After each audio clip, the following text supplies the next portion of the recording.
So now that you have a little bit of experience with selective color, since we finished our first selective color piece, we're going to go ahead and expand that knowledge. And I want you to expand it to move on to a photograph of your choice, of course, as long as it's appropriate.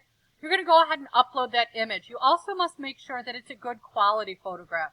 So if your phone does not take good pictures, perhaps this is a good time to borrow a camera so that you can get a nice quality picture of that image.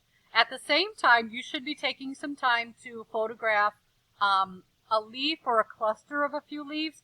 Don't give me like a whole tree. That's going to be very, very difficult unless you're up for the challenge. I think you're going to get a little bit more out of it if you get a close-up of a leaf or a couple of leaves. Okay?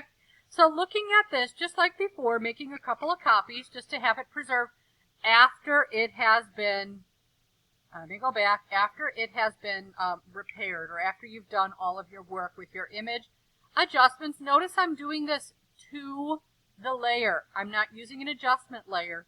And that is because it's not going to work out for my particular image and the way I want to work with it. So again, I'm going to look at this. I'm going to make sure now these are for some pretty strong highlights, so I'll have to deal with that. Now I can also go into some more advanced things when it comes time to dodge out some of the areas or add some shadows back in. We're going to be talking about those with the dodge and burn tools. And then notice certain areas are getting darker when I do that. Maybe I just want to do the shadows. Okay, so the darker areas got a little bit dark. It was there, and now it's there. Just a tiny, tiny bit. All right, so now I'm going to copy it. And just like before, I'm going to add a layer mask. And that layer mask comes in as white. Don't forget, click on the layer mask. You're going to go in with a paintbrush in black or white. And you want to watch out for this particular brush size. That brush size, hey, is it a really hard edge? Is it soft edge? Is it kind of in the middle? This is a hard edged round brush. So with that, work big first. I'm going to go ahead to this layer and I'm going to desaturate. Oh, I forgot to do that one. Let me do that one really quick. You should know that the layer underneath is desaturated. Notice it looks like nothing happened, but it really did. I would then control U. Oh, actually, sorry. No, what am I doing? Levels. This is what happens when I'm in a hurry. I'm going to go ahead and balance the back of this image. I'm not balancing the rows. The rows could look heinous because I'm not going to see this part. I'm going to see the other parts, okay?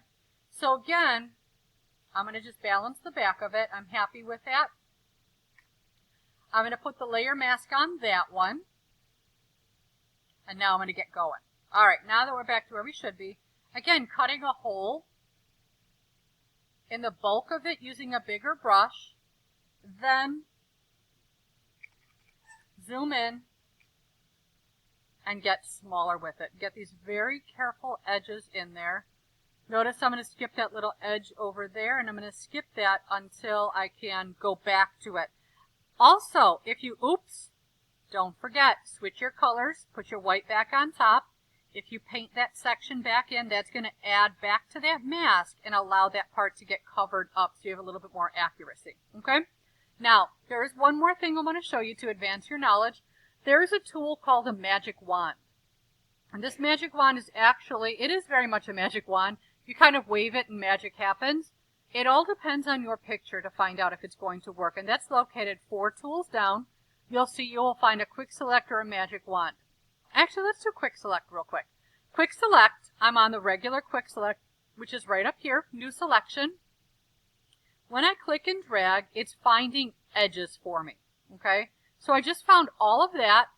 I can come in with my black brush, paint that in. Notice if I paint out here, nothing's happening. But I got a beautiful selection in there, okay? So if I'm going to go ahead up here and I'm going to say deselect, if I zoom in, you're going to see it did a really fantastic job finding that edge. So go back to quick select. I'm going to select. Now notice it went up to here. Now you have some choices to make in this case. Choice would be to deselect and start again. And then you see it happens again. So I'm going to go ahead and deselect. Control D also works. Make your brush size smaller. Oh, See, it seems to be right about when I get to there that it wants to grab that information. So I might do that by hand.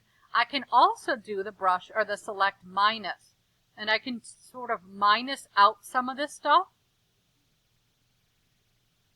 And notice it actually did a much better job like that. I always go back to my normal when I'm done with it, because otherwise I run into a problem and I forget and something doesn't work properly.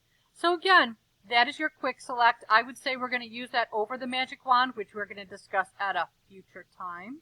You can see this actually keeps it pretty accurate. Just grabbing those pieces, go back to your black paintbrush, painting it in. Grab another piece, go back to your black paintbrush, oop, there we go, and paint it in, gather that detail and information. And that way you are going to gather and create a piece which just has one portion of that photograph in color. So again, that's what you are to be working on now, and then we'll talk a little bit more in depth on our next photo shoot. But don't forget, take those great pictures, have them so that we can start to utilize those in a lot of different methods.